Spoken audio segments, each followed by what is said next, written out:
Titulares. 170 comités comunitarios de gestión de riesgo han sido capacitados frente a El Niño. Finanzas informó que se han transferido más de 4.000 millones de dólares al IES.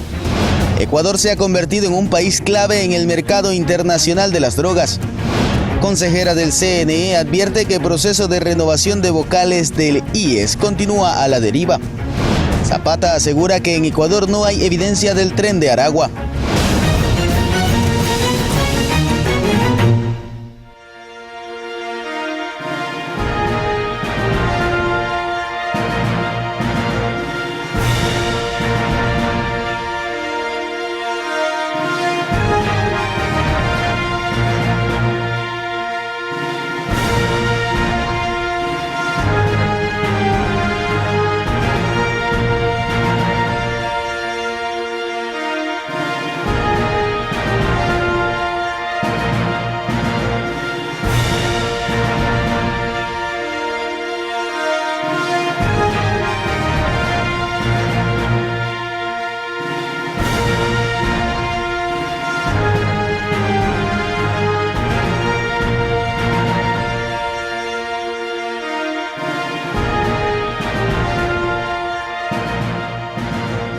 ¿Qué tal, amigos televidentes de Ecuador y el mundo? Bienvenidos. Para hoy está previsto que el presidente Guillermo Lasso convoque a un gabinete de seguridad. Pedro, ¿cómo estás? Bienvenido. Buenos días, Katy. La finalidad es tratar la situación de violencia en Durán. Buenos días. Más adelante tendremos más detalles. Y esta madrugada el juez nacional Walter Macías llamó a juicio por supuesto tráfico de influencias a Ruth Maribel Barreno Belín y Juan José Murillo Velasco, vocales del Consejo de la Judicatura, además al juez provincial Vladimir Yahaya por el delito de tráfico de influencias. La decisión fue tomada después de la audiencia de evaluación y preparatoria de juicio, instalada por más de 12 horas en la Corte Nacional de Justicia. El llamamiento a juicio contra los 3 procesados implica que no podrán seguir actuando como vocales de la Judicatura y como juez, respectivamente, mientras enfrentan el proceso penal. Respecto a las medidas cautelares, acogiendo el pedido de Fiscalía, dictó auto de prisión preventiva en contra de la procesada Maribel Barreno, pues hay indicios de que las medidas alternativas no son suficientes y es necesario su arresto para que se garantice su presencia en el juicio. Además, ratificó las medidas de protección de uno de los testigos protegidos. Por otro lado, el presidente del Consejo de Participación Ciudadana, Alenbert Vera, anunció la suspensión de la conformación de la veeduría, con la que se buscaba analizar los actos administrativos del Consejo Transitorio. A continuación, escuchemos sus declaraciones. Se ha procedido, ya que corresponde, según el artículo 32, respecto a las jornadas de inducción y planificación. Ahora sí, porque es una situación reglamentaria. Es decir, es el momento procesal oportuno por parte de la Subcoordinación Nacional de Control Social. Se ha procedido a enviar un correo electrónico a las personas que conforman parte, hasta ahora no existe la veeduría, recién va a la fase de inducción, de un oficio que establece y dice: me permito solicitar comedidamente, se digna informar a los postulantes de la veeduría ciudadana que el proceso de conformación de la veeduría ciudadana queda suspendida en base a lo establecido en el Código Orgánico Administrativo, y demás articulados, y esto ya ha sido enviado al correo de cada uno de los postulantes. Y Elena Nájera, consejera del Consejo Nacional Electoral, pidió a la presidenta del CNE, Diana Tamaín, que presente una denuncia por las demoras en el proceso para elegir a los nuevos vocales del Consejo Directivo del Instituto Ecuatoriano de Seguridad Social. En un memorando pide a la autoridad que ponga una denuncia ante el Tribunal Contencioso Electoral en contra de los funcionarios que no han permitido que el proceso de designación de los vocales del Consejo Directivo del IES pueda continuar. Mediante sus cuentas oficiales, Nájera cuestionó que el proceso de renovación de vocales del Consejo Directivo del IES continúa a la deriva o en riesgo de mayores dilaciones. Este sábado 30 de septiembre se llevará a cabo el examen escrito a los 103 postulantes para la Contraloría General del Estado. Esta evaluación es sobre 50 puntos y es la última vez que se toma para elegir a los mejores puntuados. Tras la reanudación del proceso para la elección de Contralor, la Comisión Ciudadana de Selección encargada de organizar el concurso público resolvió que este sábado 30 de septiembre los 103 candidatos darán el examen escrito que será calificado sobre 50 puntos. Y aunque hubo cuestionamientos porque no se realizará en días hábiles, se dio paso a la fecha antes mencionada. Esta prueba se realizará con base a un banco de 2.000 preguntas que elaboró un equipo de catedráticos días atrás. Además, el cuestionario será público 48 horas antes de la rendición del examen y las respuestas un día después. Luego de superar esa fase en un plazo de 3 días, los aspirantes al cargo podrán presentar pedidos de recalificación a la nota de la prueba. Posteriormente, la Comisión Ciudadana tendrá 3 días para pronunciarse y procederá a elaborar el informe final con los participantes y sus puntajes. Y de allí, en el término de 2 días, cuando se remita el documento, el Consejo de Participación resolverá la designación. Anaí Vélez, Noticias Oromar. Y mucha atención porque el presidente de la República, Guillermo Lasso, en diálogo con el equipo de tarea contra los cárteles de México del Congreso de Estados Unidos, habló sobre las incidencias de los cárteles mexicanos y colombianos en Ecuador. Los grupos criminales locales trabajan para los carteles de México y Colombia, como el de Sinaloa, como el de Jalisco Nueva Generación y el cartel del Golfo. Se encargan de la custodia, transporte, bodegaje y envío del alcaloide a los mercados de Estados Unidos y Europa mediante la contaminación de contenedores en los puertos o en alta mar. Y debo decir que también son los responsables del incremento de las muertes violentas en mi país. Un 90% de las muertes ocurren en ajuste de cuentas o disputas de territorios entre las organizaciones criminales locales. Este 27 de septiembre, el Ministerio del Interior informó que en Ecuador descartan la presencia del Tren de Aragua y que no existe evidencia de que la agrupación delictiva opere en el país. Además, que los equipos de inteligencia de la Policía Nacional han monitoreado y mapeado el territorio nacional y se conoce a los grupos de delincuencia organizada que operan especialmente en las provincias del eje costero, ruta de la droga. Asimismo, desde la cartera de Estado aseguran que se mantienen alerta ante un posible ingreso a Ecuador de Héctor Guerrero Flores, conocido como el Niño Guerrero y cabecilla de la banda El Tren de Aragua.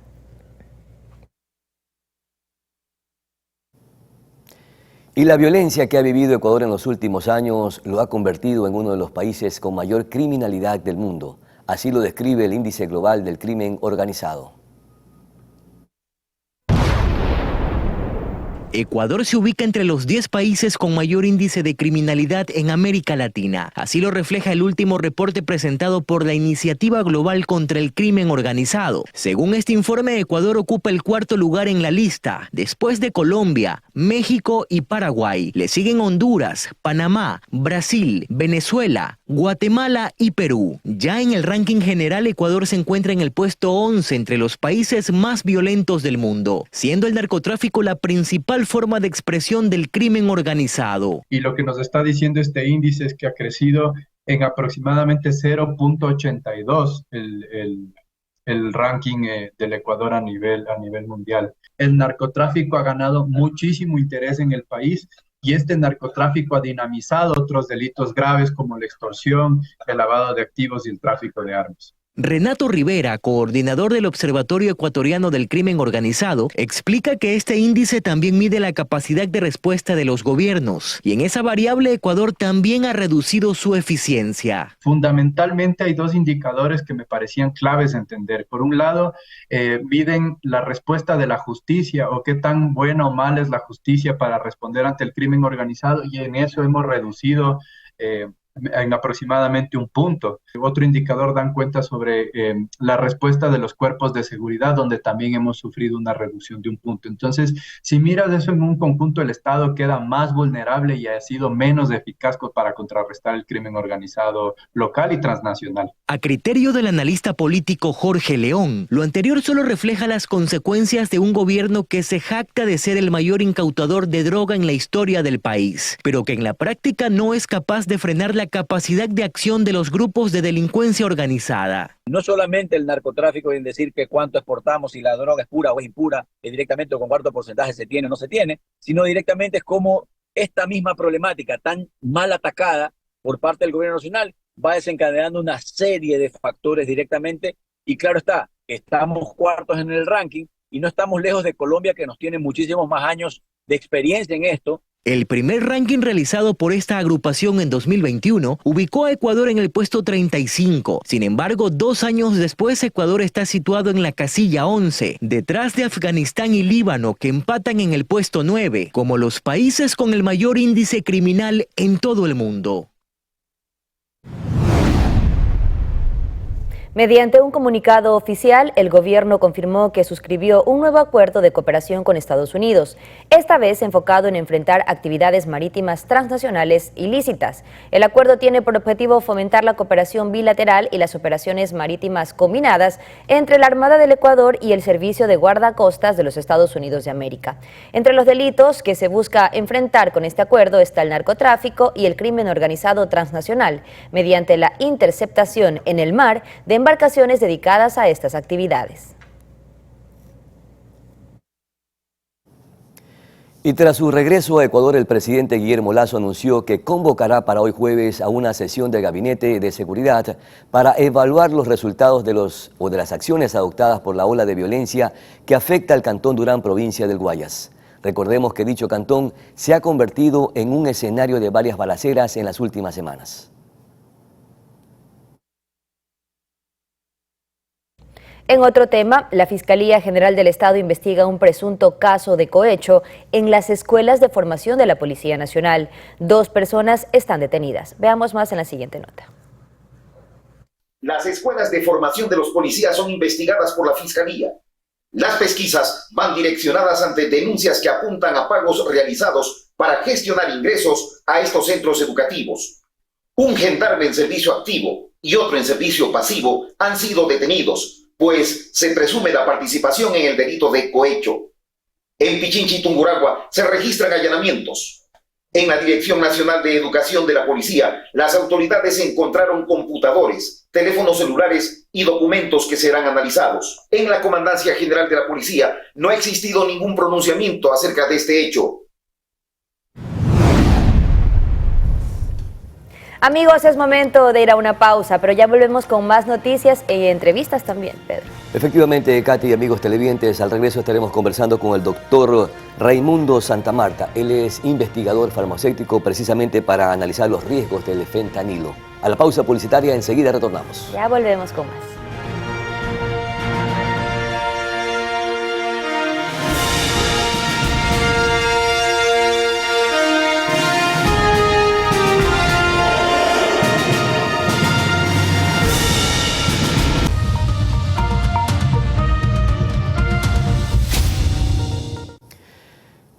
Estamos de vuelta, estimados amigos televidentes en todo el país. Ya está lista la conversación y el contacto con el doctor Raimundo Santamarta. Él se encuentra en Miami, Estados Unidos, y precisamente vamos a conversar sobre los riesgos del fentanilo, una droga en la que están cayendo en las garras gente de todas partes del planeta, desde los Estados Unidos, México, varios países de Europa, y también está mucha atención penetrando en el Ecuador.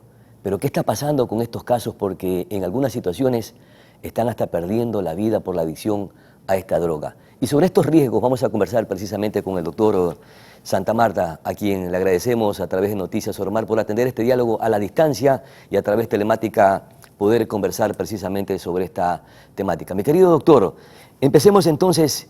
¿Qué es el fentanilo y por qué es tan riesgoso o peligroso? Realmente el fentanilo es un potente analgésico opioide sintético, este que se está utilizando sintético, que es similar a la heroína y la morfina, pero es más potente que ambos.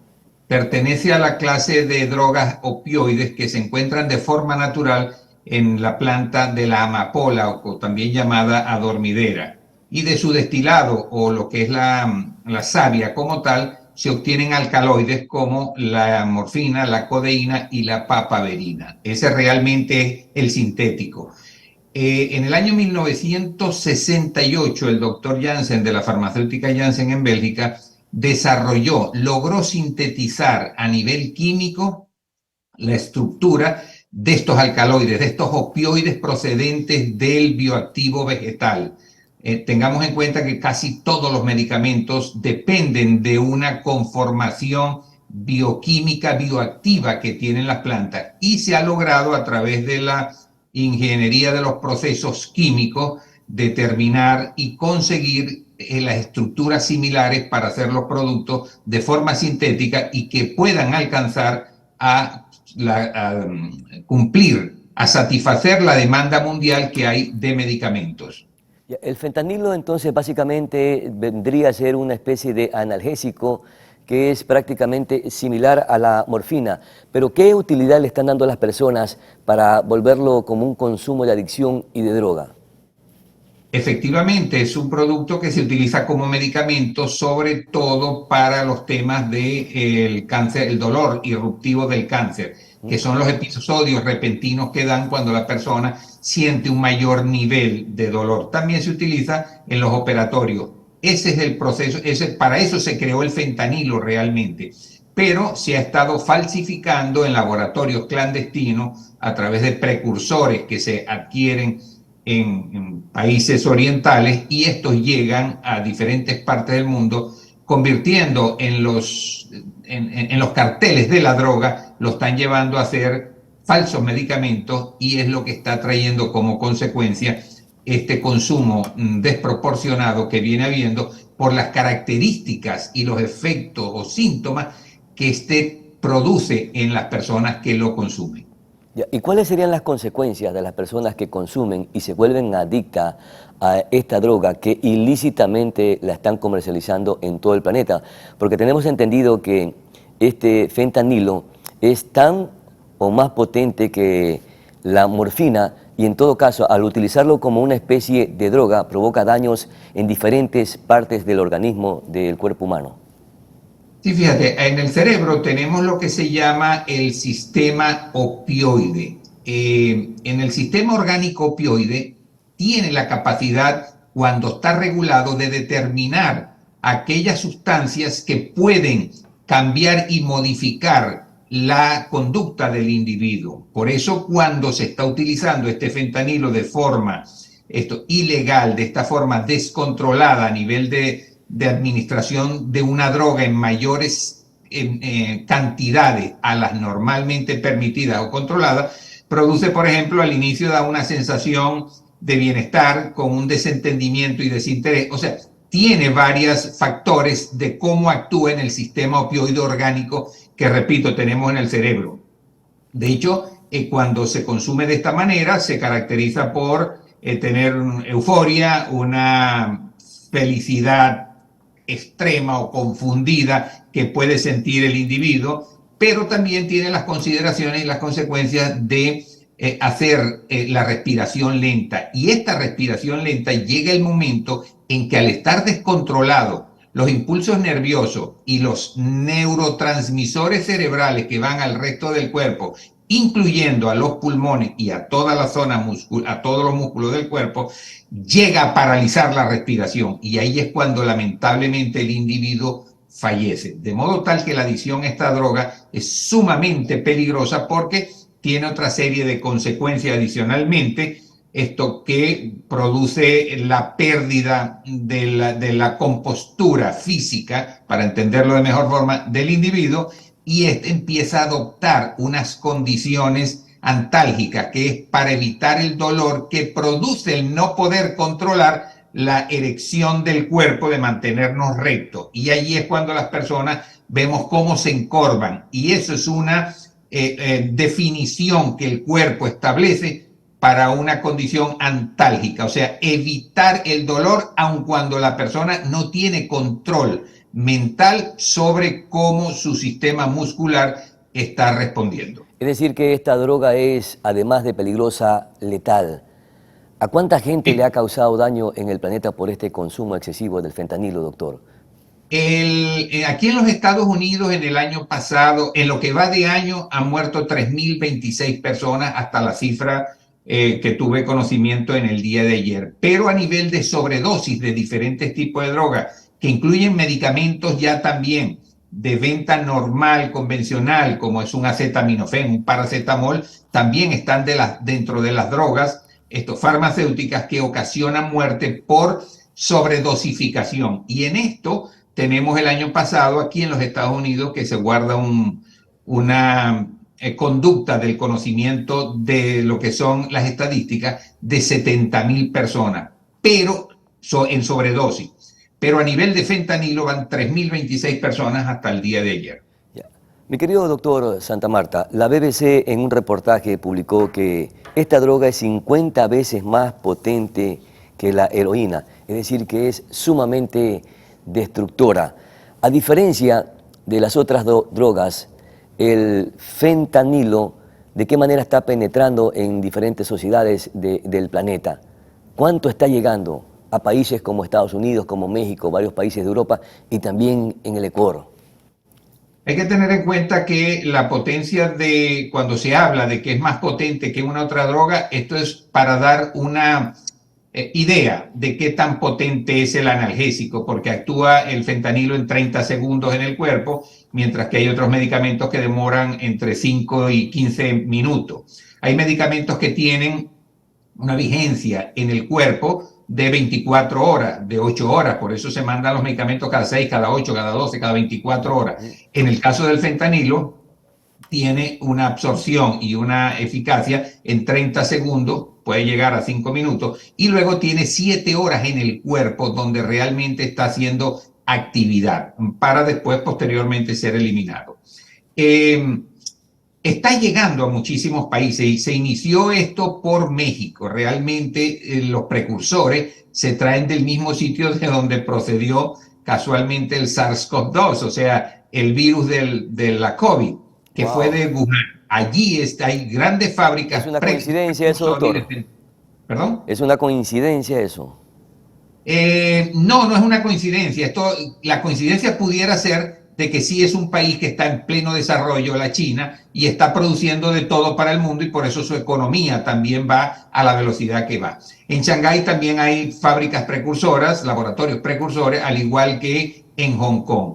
Y los primeros adquirientes de estos precursores para hacer el fentanilo, para modificar algunas otras moléculas, algunos otros medicamentos, fue México, y se empezó a probar en proporciones de qué tanto el cuerpo podía resistir a esto en México, para posteriormente empezar a enviarlo a los Estados Unidos, y en este momento ya a nivel de los carteles de la droga se está distribuyendo alrededor del mundo. En Ecuador tengo conocimiento que también hay algunos casos que se han manifestado los síntomas similares, parecidos al fentanilo, e igualmente en Venezuela, en Colombia. En España ya también hay unos 70 casos, de modo tal que esto empieza ya a recorrer el mundo a través de los carteles de la droga, de los actos delincuenciales que tienen estos grupos de antisociales. Doctor, ¿y cuán adictiva es esta sustancia y cuáles son las reacciones de los consumidores para que se conviertan en adictos?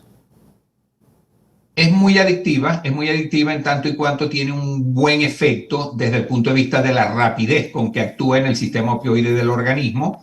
Esto gusta a los consumidores de este tipo de sustancias adictivas y efectivamente está ganando terreno por una parte. Por otra parte, las personas que tienen dolor de todo tipo a nivel orgánico, dolores musculares, dolores del cáncer, dolores de cualquier otra afectación orgánica, y les venden esta droga como, por una parte, medicamentos de alta potencia, o por otro lado, como drogas que están potencializadas, porque recordemos que estos precursores y el fentanilo se está utilizando mezclado con drogas normales como la heroína, y con ello hacen llamémosla una superheroína, una sustancia mucho más potente que la heroína normal y natural. Por eso más potente y más riesgosa, supongo. Doctor, y es más riesgoso. Finalmente, en países, doctor, como México, están pidiendo que se sustituya el fentanilo para tratamientos médicos por otras medicaciones precisamente, para aliviar justamente lo que usted mencionaba, los dolores. ¿Esta sería alguna alternativa para sacar del mercado esta sustancia, esta droga que empieza ya a hacer daño en el planeta? No, porque tenemos que ir a la fuente de producción. Mientras la fuente de producción no se elimine, automáticamente no se podrá eliminar el consumo por prescripción del fentanilo, ya que quienes están vendiendo el fentanilo fundamentalmente y quienes lo están produciendo y manejando de esta forma irregular son los carteles de la droga. Por lo tanto, no se hace nada con la industria farmacéutica. Esta debe de controlarse para saber los volúmenes que produce y hacia dónde dirige estas producciones. Pero eso no va a controlar el tema del consumo en la calle. Estarán las autoridades públicas de cada país volcadas sobre esto. Estaremos todos nosotros dando la información de los riesgos y los peligros. Estará la sociedad en general cuidando a sus hijos y cuidando a las personas, aun cuando ya esto está entre 18 y 49 años el consumo. Por lo tanto, ya hay personas maduras que saben muy bien lo que hacen. De modo tal que esto va a ser complicado solventar esto. Y le voy a dar una premisa. Ojalá que esto no pase de ser el fentanilo, porque hay uno que es 10.000 veces más potente, que se considera en esa proporción, que es el carfentanilo. El carfentanilo fue desarrollado precisamente como un analgésico para los animales grandes, elefante, ganado vacuno, en los osos, y se ha utilizado en los dardos para cazar estos animales o adormecerlos y tratar en ellos tratamientos médicos y todo esto, o sea, veterinario. Si esto llegase, este tipo de personas, de fábricas, de empresas que se dedican a la producción, si no se les controla en origen, podemos tener un problema mucho más grave en la humanidad con que el carfentanilo, 100.000 veces más potente de acuerdo a la estructura química que tiene, pudiera ser mucho más grave. Esperemos, mi querido doctor, que alguien detenga todos estos procesos, porque verá que es una locura. Muchísimas gracias, mi querido doctor Raimundo Santamarta. Él es investigador farmacéutico y precisamente nos ha dado a conocer detalles alrededor de los riesgos de consumir fentanilo en el planeta. Vamos a nuestra siguiente pausa publicitaria. Enseguida retornamos aquí en Noticias Oromar.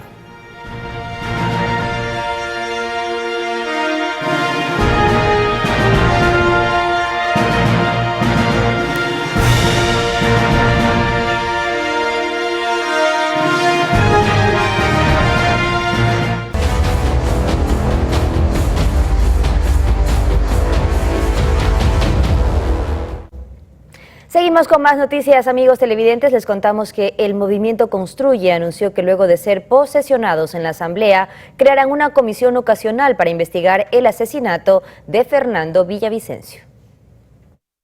Conocer el estado de la investigación por el asesinato de Fernando Villavicencio fue uno de los propósitos de los asambleístas electos de Construye al acudir a la Fiscalía General del Estado. Además, anunciaron que cuando se posesionen en la Asamblea, solicitarán la creación de una comisión ocasional para que investigue el asesinato. El objetivo de buscar la verdad y sobre todo apoyar a todo el trabajo que viene haciendo la Fiscalía, que aquí lo decimos públicamente, ha trabajado con celeridad.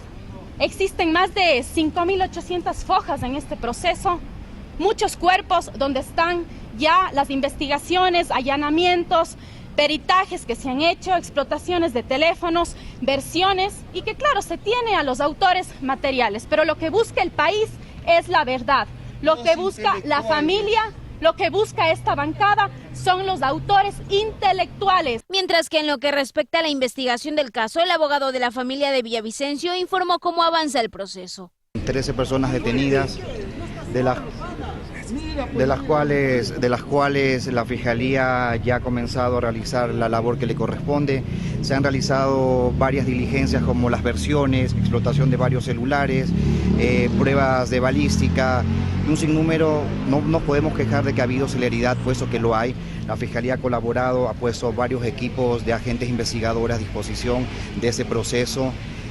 2 fiscales se encuentran en el mismo, una titular y uno de soporte. Sí, esa instrucción fiscal ya fenece el 7 de octubre. En cuanto al peritaje de la explotación de los celulares, el informe como tal todavía no llegan. De todos los informes entenderán que son más de 21 teléfonos que se han explotado. ¿De quién nomás?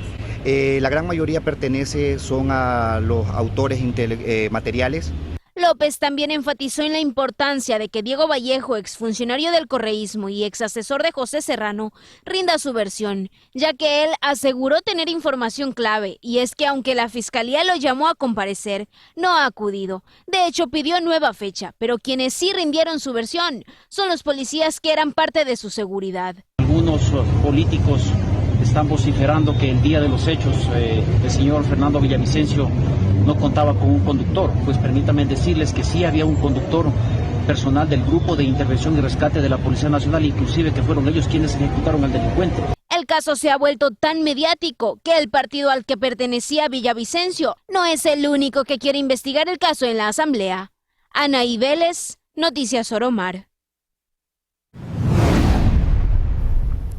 Mientras tanto, el Ministerio de Finanzas dio a conocer que se han transferido 4.232 millones de dólares al Instituto Ecuatoriano de Seguridad Social como parte de pago de la deuda acumulada desde el 2011. Del valor abonado, 3.000 millones corresponden al pago del 40% de las pensiones jubilares.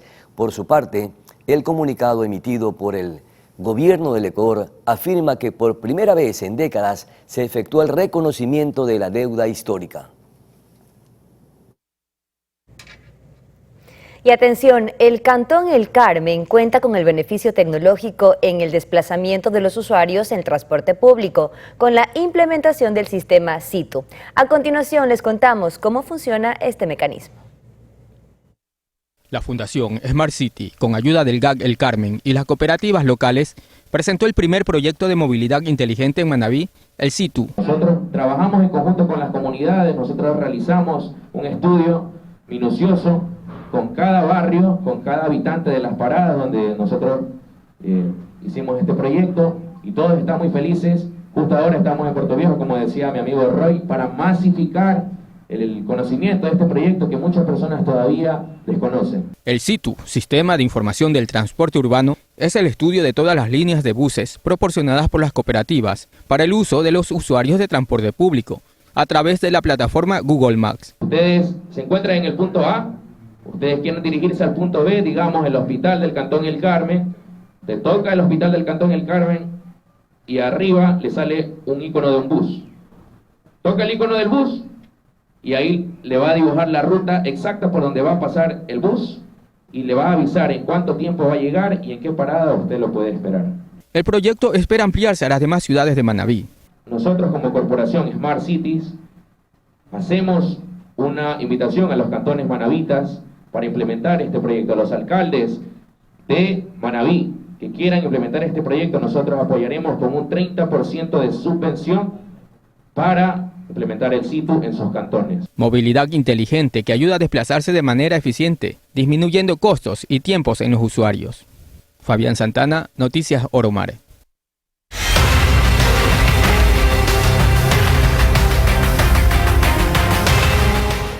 Y varias muertes violentas se siguen suscitando en varias partes del país, lamentablemente. A propósito, anoche en Samanes, en Guayaquil, se provocó otro asesinato. De esto mantendremos contacto precisamente con el inspector Arias, que se encuentra en el lugar para darnos detalles e información alrededor de este nuevo hecho violento. Cristian, adelante por favor. Buenos días.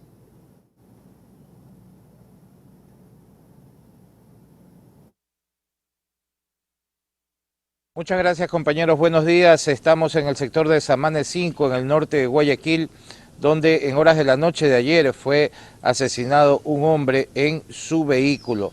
Según testigos, hay personas que dicen que tuvo una discusión con sujetos que se aproximaron, otros dicen que le intentaron robar. Lo cierto es que la persona recibió varios disparos, hay otros ocupantes del vehículo que lograron huir. La producción tiene unas imágenes que le pido en este momento, por favor, rodar para poder explicar un poco lo que sucedió aquí en esta calle en horas de la noche con una persona que, como les decía, fue víctima de un ataque armado, fue asesinado de varios impactos de bala. Se puede observar en este video captado por las cámaras de videovigilancia como el señor que fue víctima, ya identificado, conocemos su identidad como Álvaro Enrique Rodríguez Benítez. Álvaro Enrique Rodríguez Benítez, de 42 años, estaba estacionado justamente aquí a un costado de la calle. De repente un sujeto se acerca rápidamente por la parte posterior del vehículo, abre la puerta, empieza un forcejeo con esta persona, con el señor Rodríguez, que era el que conducía el vehículo. Le abre la puerta, empieza a discutir, hay un forcejeo, empiezan a verse destellos del arma de fuego y tras dispararle a quemarropa lo saca del automotor y lo arroja a la calzada, a la calle, arroja el cuerpo. Luego esta persona, el atacante, el asesino, se sube al carro en el que andaba, al carro de la víctima, perdón, y no logra encenderlo. Parece ser que la intención era llevarse el carro, pero no lo logra hacer. De inmediato empiezan a escapar todos los ocupantes del carro, las personas que ocupaban el vehículo donde viajaba el señor Álvaro Rodríguez, logran huir, eso sí, con rumbo desconocido. Se dice por testigos que hacia una avenida principal, pero este caballero, la víctima del asesinato, el señor Álvaro Enrique Rodríguez Benítez, estaba acompañado de 3 personas más y que lograron huir, ¿no?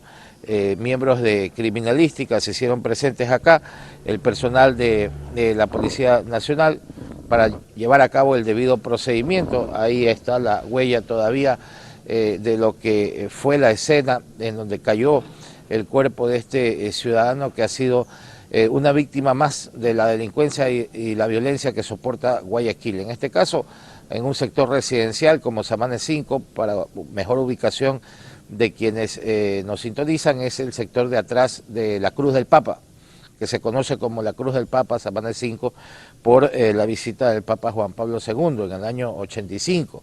Desde esa época se denomina a este sector de Samanes 5 como el sector de detrás de la Cruz del Papa. Acá ha sido el escenario de este nuevo hecho violento que reportamos para ustedes en este momento. Ustedes pueden continuar desde el estudio con más información, compañeros. Adelante, buenos días. Muchas gracias, mi querido Cristian Arias, por esa importante información. Nosotros vamos a una pausa publicitaria, enseguida retornamos con más.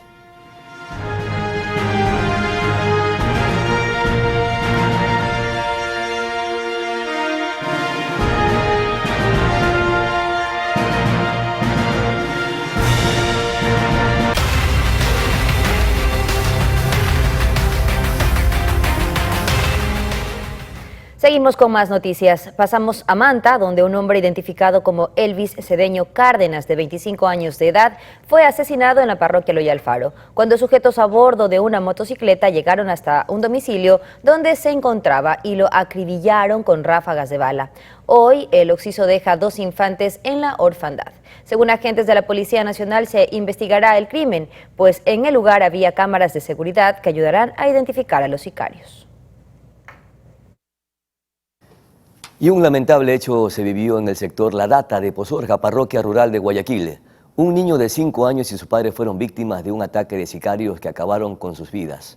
Hasta el momento se conoce que varios sujetos a bordo de un automóvil los interceptaron mientras se movilizaban en una camioneta blanca.